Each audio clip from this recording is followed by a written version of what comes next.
And so it should come to this, that Michael de Vere, the 18th Earl of Margate, would have to bend his aristocratic back and ply the instruments of a common gardener.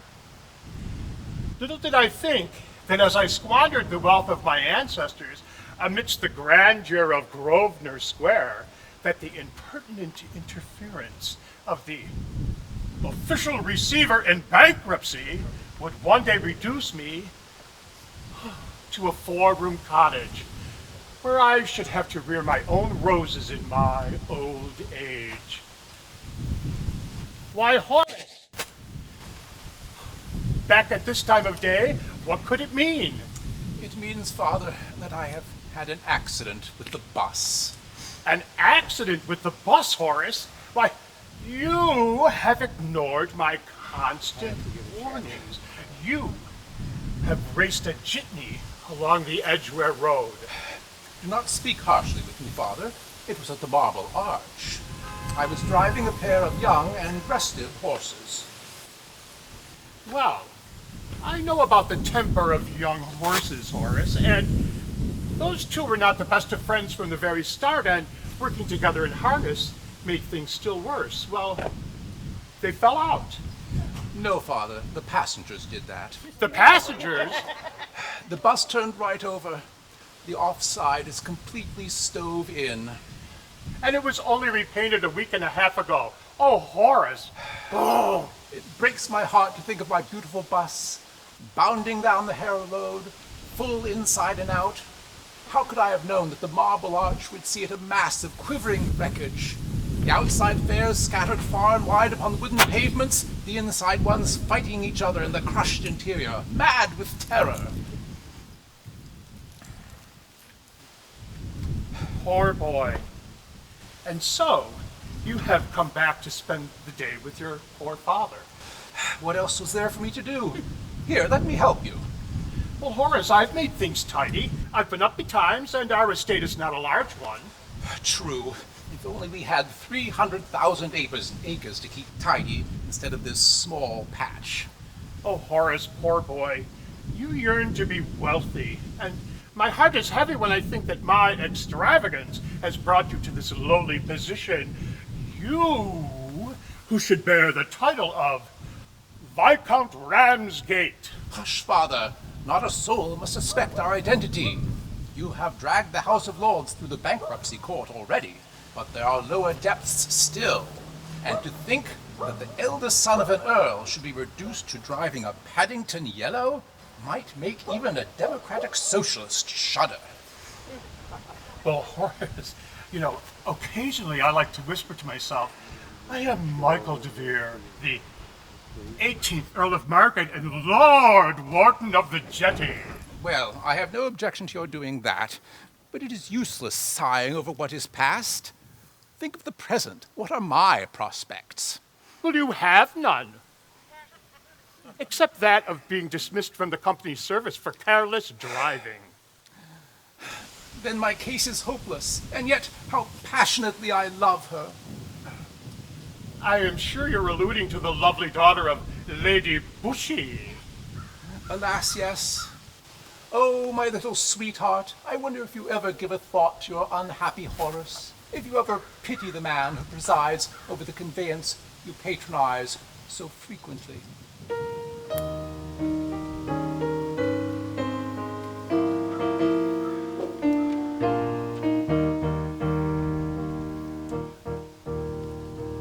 When sunny summer ripens corn, and skylarks sing to gladden us, his lot is not without a thorn, who daily drives an omnibus.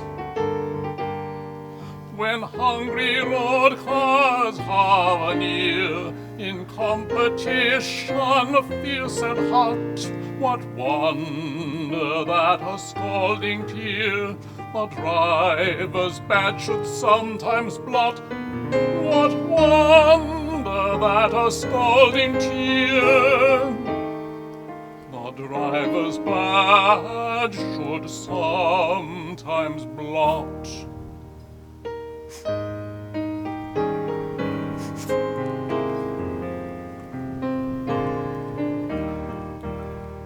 the constant tinkle of the bell. My nervous system knocks about. It rings a welcome or a knell, as fares get in and fares get out. Pedestrians with weary feet will hail me for a penny ride, until there comes in accents sweet the welcome shout of full inside. Until there comes in accents sweet the welcome shout of full inside.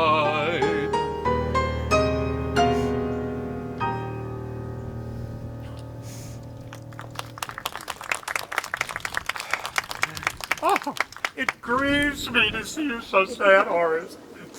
And to think that I could do nothing to ease your load of sorrow. You could go indoors and prepare our midday meal. When I am sad, I am very hungry. Well, I think your appetite has been stimulated by the excitement of turning your bus over. I shall lay the table at once.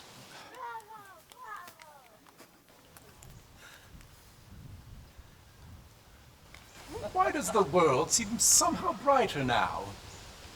Why do the flowers smell somehow sweeter?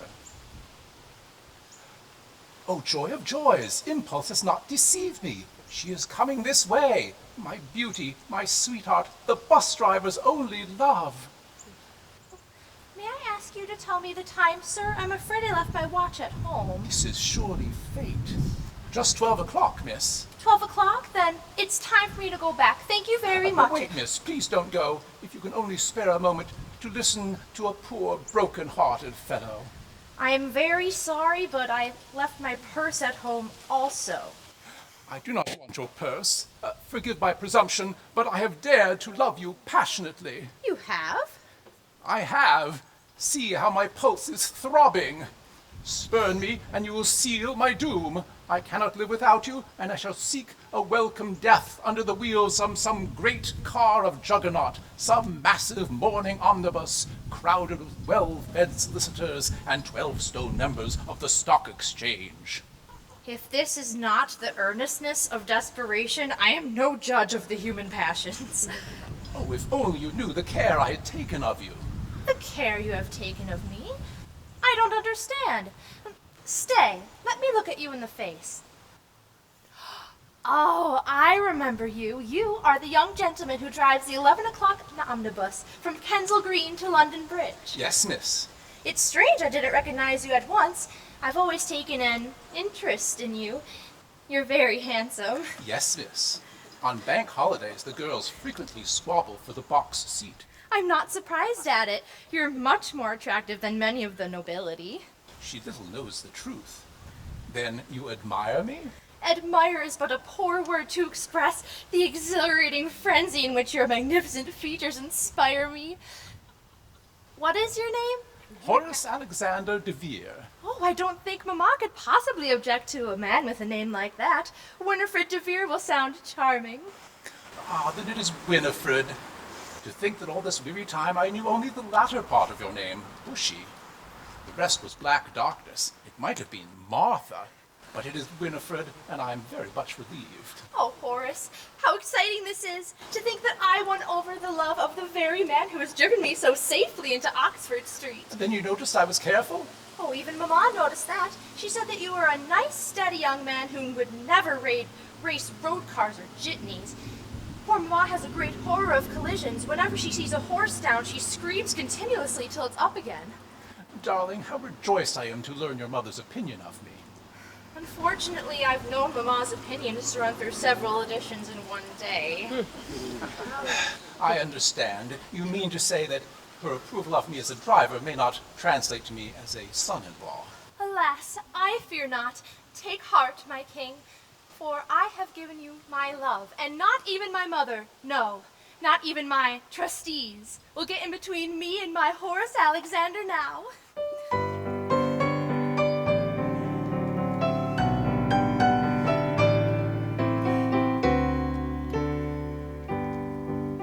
My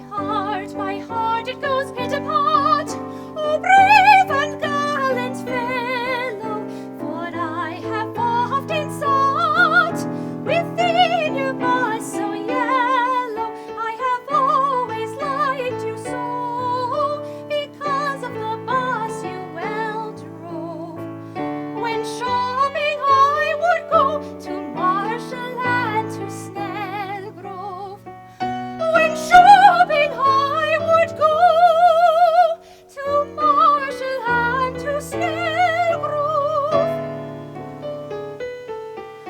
And now you are my king, my captain, chief commander.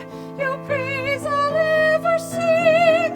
Oh, Horace Alexander, oh, Horace Alexander, how sweetly through the air, dispersing tales of slander, I'll sing the praises fair of Dispersing Horace tales of slander, Horace Alexander, they sound the praises fair of Horace Alexander.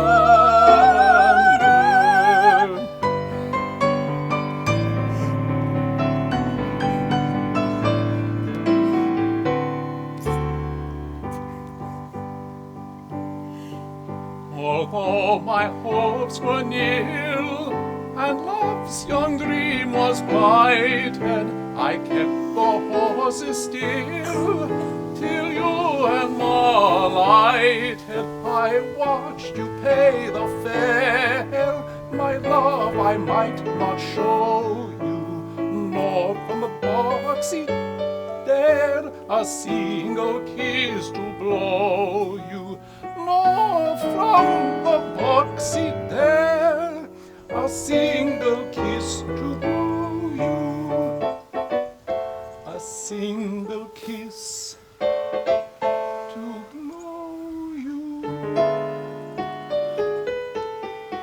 O Queen of womankind, in Britain, France, or Flanders, no heart so true you'll find than Horace Alexander's, than Horace Alexander's. Little do we How heed little do the we roots and heed sorry the roots and slander, glorious a happy man indeed is Horace Alexander, is Horace Alexander, a happy, happy man indeed is Horace Alexander.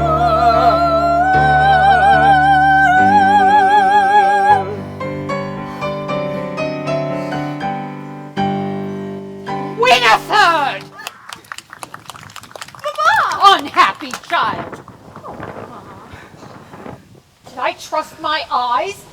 Did I see my daughter, my pet lamb, about to embrace a total stranger? Oh, Mama, a stranger he is perhaps, but what a perfect stranger. Exactly so, he is a perfect stranger. Madam, evidently you fail to recognize me, but I have often driven you into Oxford Street. I have set you down at Marshall and Snellgrove's. I have dropped you at Peter Robertson, and yet you refer to me as a stranger. Winifred, can this be the Apollo that drives the 11 o'clock omnibus from Kensal Green? Oh, pity me, Mother. Oh, It my. is he. Oh, what a terrible blow. Do not tell me you love this man. Love is scarcely the word, Mother. I worship him. To my adoring eyes, he is a young sun god.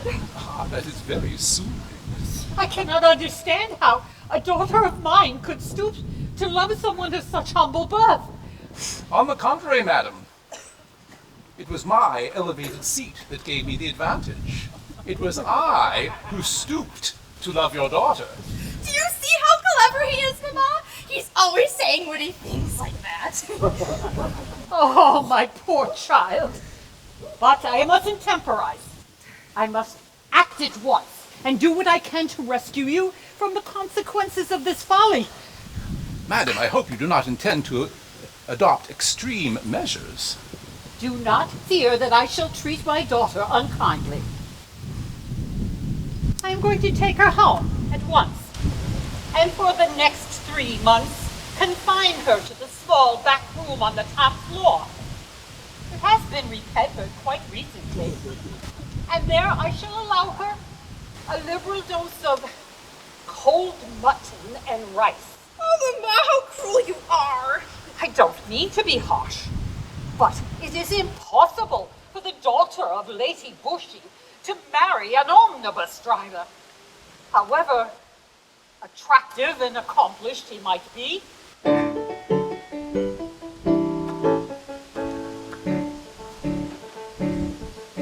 My smelling so fit and my guilt vinaigrette, for I own that I need a reviver. When I find that a girl who is fit for a love is beloved by an omnibus driver, to beauty and birth in the dust of the earth, such a beauty should wallow and wallow. To think he should dare to make love to a fair, oh, I wonder whatever will follow.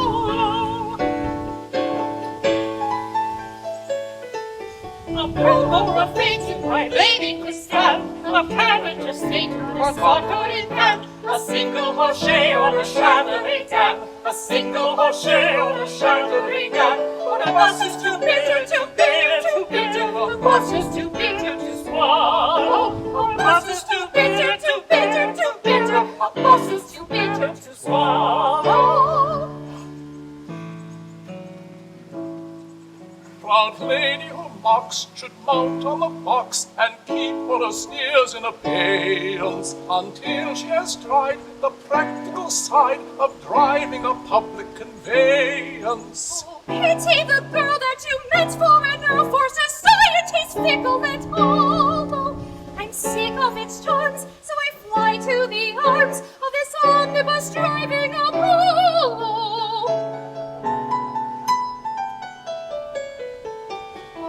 More fate in my lady Christiane, a carriage estate or a chandelier dam, a single crochet or a chandelier dam, a single crochet or a chandelier dam. But a bus is too bitter, too bitter, too bitter, a bus is too bitter to swallow. A bus is too bitter, too bitter, too bitter, a bus is too bitter to swallow.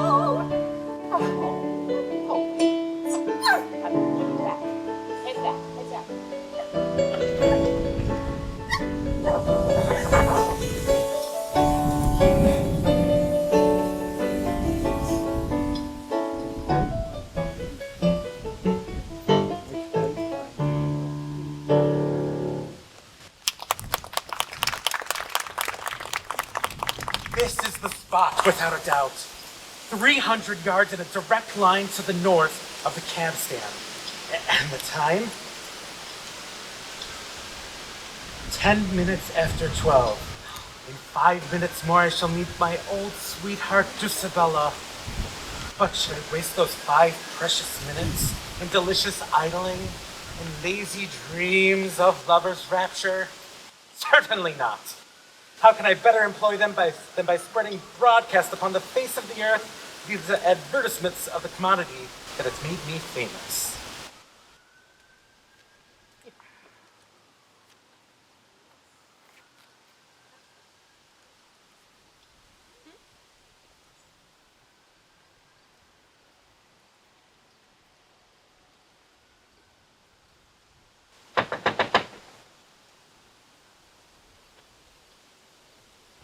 Will you oblige me with a word or two? Certainly.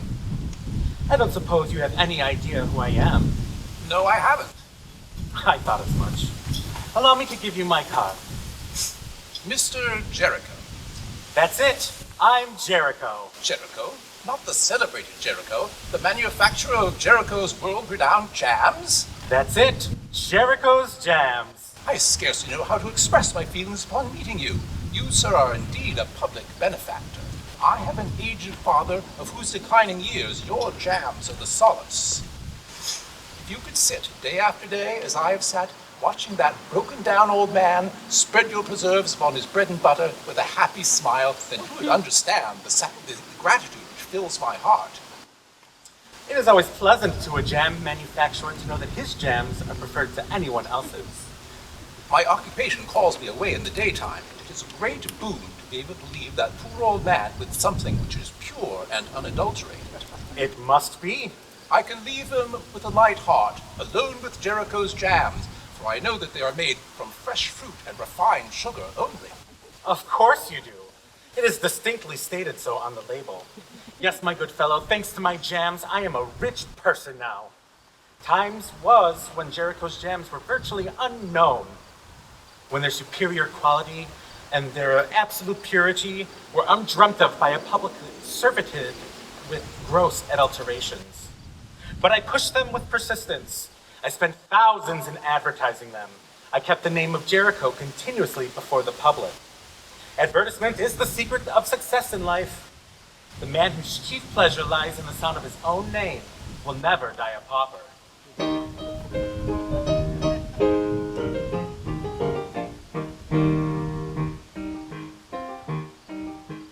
When as a youngster to school he was sent, Jericho's talents found singular vent. Nothing whatever delighted him more than the display of the name that he bore, scribbled in copybooks, scratched on his slate, blazoned in carvings of yesterday's date, cut on the cupboards and chalked on the wall. Greeting the eye was the terrible scrawl. Jericho, Jericho, Jericho here. Jericho, Jericho, Jericho there. Oh, you get sick of it, right in the thick of it. Jericho, Jericho everywhere. People found out when to manhood he came, Jericho's habits continued the same. Everyone saw when he started in trade, Jericho's jams on the hoardings displayed. When at the station awaiting the train, Jericho's jams would salute you again. If you took refuge in buses or trams, there you were greeted by Jericho's jams. Jericho's, Jericho's, Jericho's jams. See that you get 'em, all others are shams. Highly superior for the interior. Jericho's, Jericho's genuine jams. So paradoxical though it may be, I have made jams and the jams have made me. This is the motto by which I will swear. Advertise, advertise everywhere. Stick it to the left of you, stick it to the right. Shout it and scream it from morning till night. Crowd upon crowd, your emporium crams, fighting for life and for Jericho's jams. Jericho's, Jericho's, Jericho's jams. See that you get 'em, all others are shams. Ask for no other, my sister and brother, but live upon Jericho's genuine jams.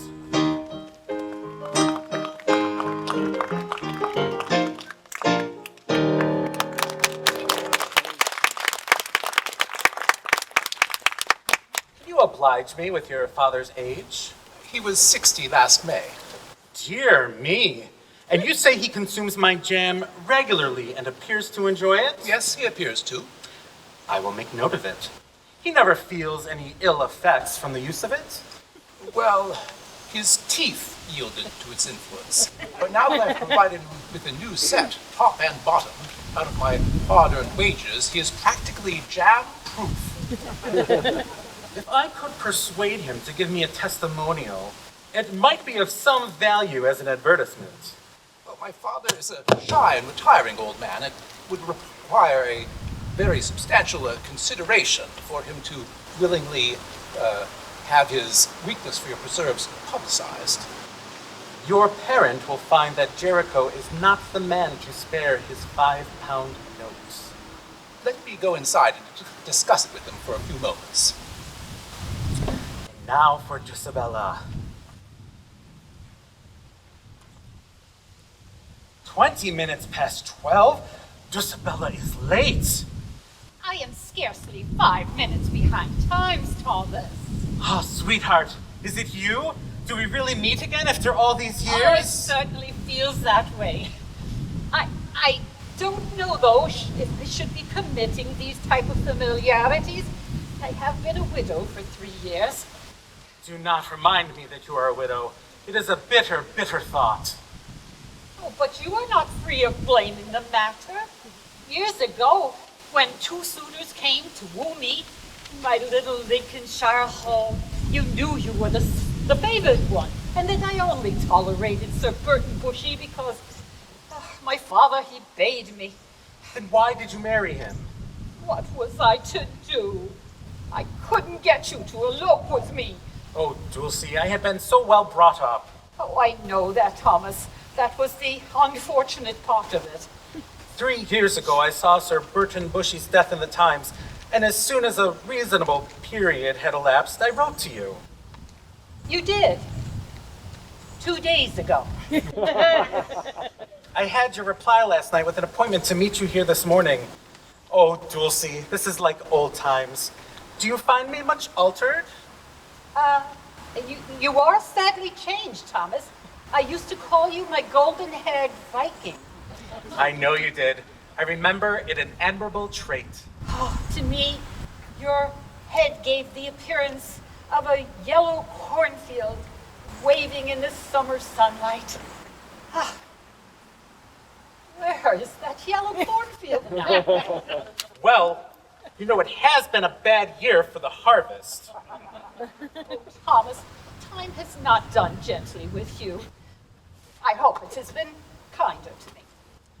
I wish I could say that it has, Dulcie. But I cannot. You'd like me to be perfectly frank with you, don't you, dear one? Certainly I do. Besides, you have been excessively plain-spoken with me. Yes, I have, Thomas. I thought you would appreciate it. Yes, it's gall and wormwood, but I distinctly prefer it. And I am not scarcely what you expected? Scarcely. I know you like me to be candid. I do, it certainly do, but it tastes like bitter aloes. But I like it. I like it. Cannot we arrive at a compromise? You are terribly disappointed with me. I am equally disappointed with you. Let us strike a balance and write off our mutual disappointment. The romantic girl and the fascinating youth disappear from the account, and we carry forward a buxom widow and a well-preserved bachelor. Well, I see your idea. Then remember that I am prepared to open negotiations for the renewal of our early attachment whenever it is convenient. Oh, Thomas, those are just the wild, impassioned words you used to say to me 25 years ago.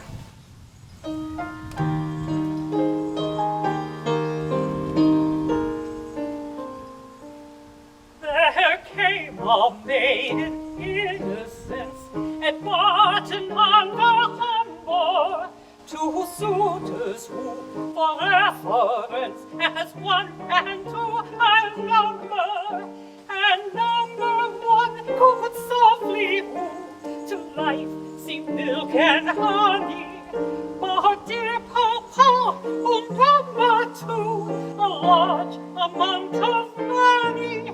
And so I married number two, though he a perfect guy was, a veteran of Waterloo, a veteran of Waterloo, and twice as old as I was, and twice as old as I was.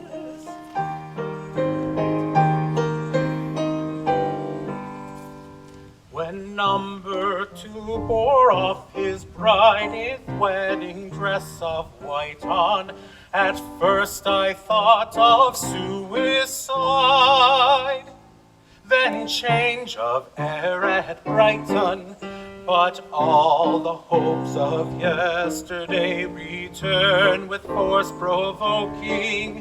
Now number two is tucked away at Kensal Green Oakley. So come and marry number one, whose honest heart your shrine is. There seldom lives through rain and sun a love as true as mine is. How strange when parted lovers meet in such a case as this is. And oh, how weird and wildly sweet, and oh, how weird and wildly sweet, a middle-aged kiss is, a middle-aged kiss is.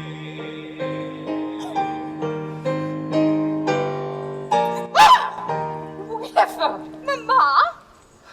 Unhappy parent? I thought I had you locked safely in your room. I dare say you did, Mama, but I had my dumbbells, and I was able to hurl them with irresistible force against a cheap lock. Why, Dulcie, what does this mean? She calls you Mama? You never told me you had a daughter. Oh, Thomas, I announced it to the world through the medium of the Times. I went through the expense of 3 insertions. What more could I do? Mama, you reproached me for embracing the man that I love when apparently it was only a hereditary tendency. Then you have a weakness that way, my child. Yes, sir, I have a weakness.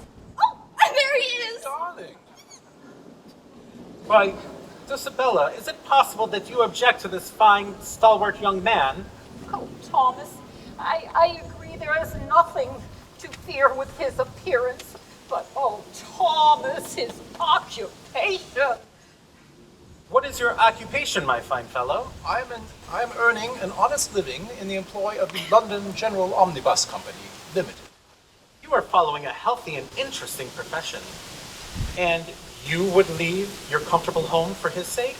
Yes, sir. My heart calls me to this worthy man who has asked me to share the box seat with him permanently. Thomas, what am I to do? When it becomes known that the only daughter of Sir Barton Bushy has married an omnibus driver, oh, I can see the scandals. And, oh, Thomas, the paragraphs.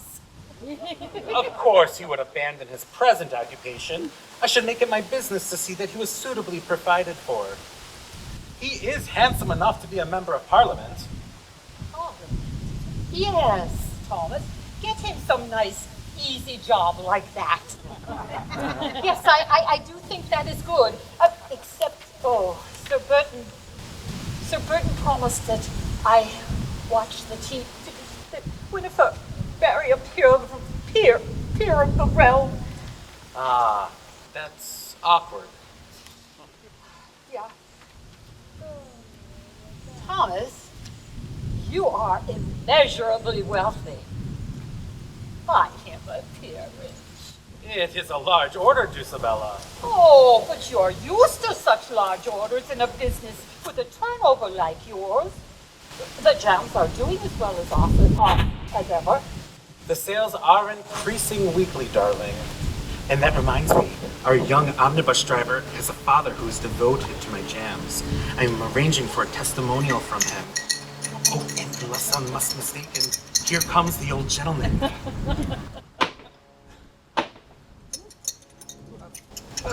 Allow me to introduce you to Mr. Jericho, Father. Why, surely this is... Indeed, I cannot be mistaken. Why, this is none other than the Earl of Margate. The Earl of Margate? Oh,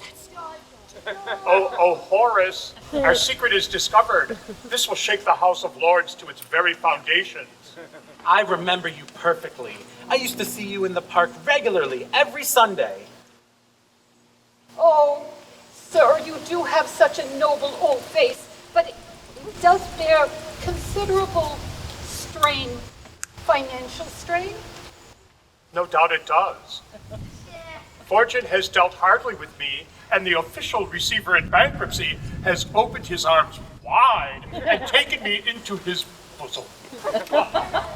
Oh, Horace, are you really the son of an earl? I regret to say that I am. I have the misfortune to bear the title Viscount Ramsgate. Then I think I love you now even more than ever. There's something singularly attractive about a nobleman. Alas, darling, we are daily sinking in the market of public estimation.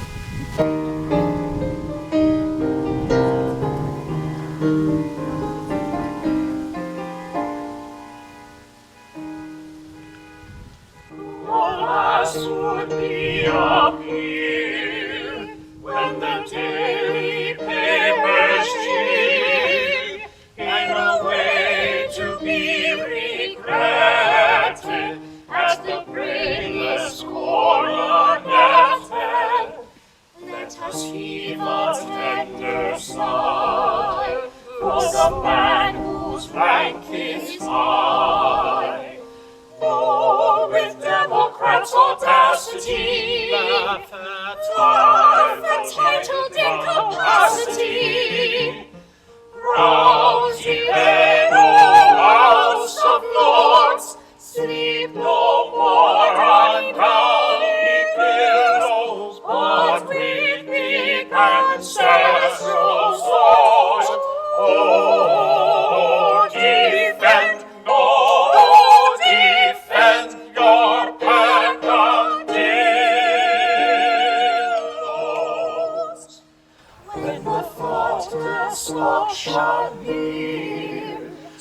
house of warm and fragrance beer, bringing bread to thy greatness, and the bread its very greatness. When the roofless fill Of sail, tops and further hill and dale, let us reap all humility, rock for the broken down humility. Rouse ye then, O House of Lords, sleep no more, down ye billows, but with deep ancestral salt. Oh, defend your peccadillos. Rouse ye then, O House of Lords.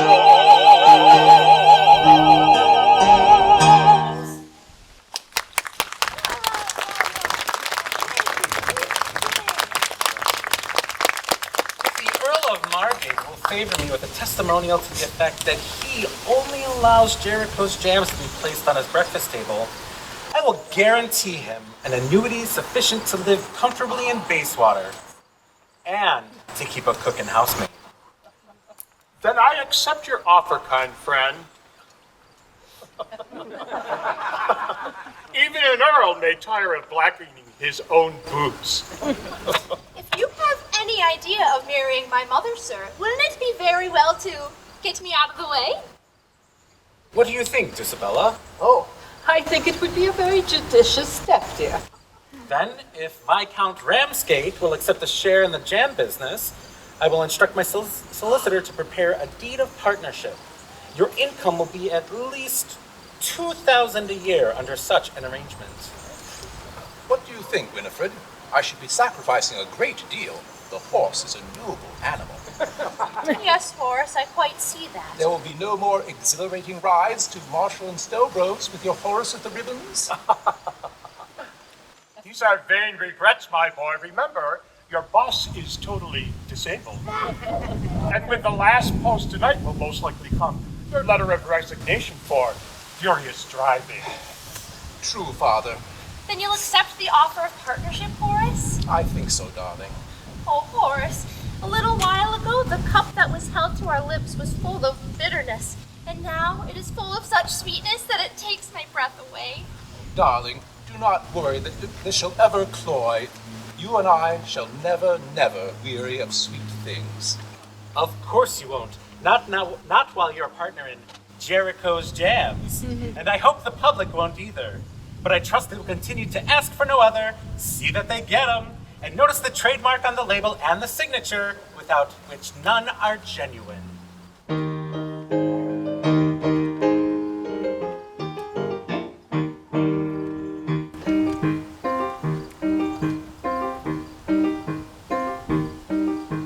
Soon there shall ring for a newlywed pair bells of St. George's in Hanover Square. Promise me love as you fondle me thus, never to sigh for your beautiful boss. Widow with husband, the second in sight, part for her daughter with cropped that is light. Jericho hopes you'll continue to cram cupboard and shelf with this genuine jam.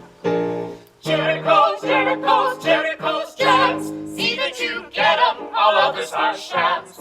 Ask for no other, my sister and brother, but live upon Jericho's genuine jams. Genuine jams, genuine jams. Ask for no other, my sister and brother, but live upon Jericho's genuine jams. Genuine jams, but live upon Jericho's genuine jams.